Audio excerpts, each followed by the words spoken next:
Para makita nung babae kung gaano kaka-gentleman tsaka ka-respeto. I think it's better po na kanya-kanya po muna sila. Sa tingin ko, kung sino din talaga yung nag-aya.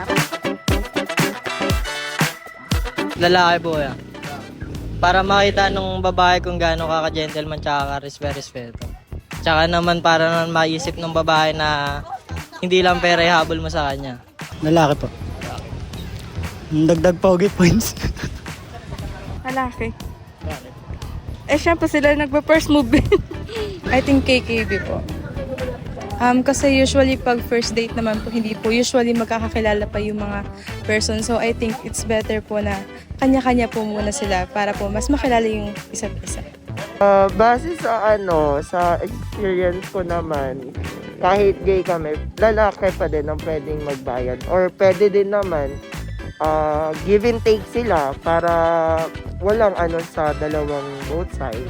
Sa tingin ko, kung sino din talaga yung nag-aya. Kasi usually yung mga lalaki naman ang nag-aaya. So paraan din nila ng pagpapakita yun kung paano or kung gaano nila kagusto yung isang tao.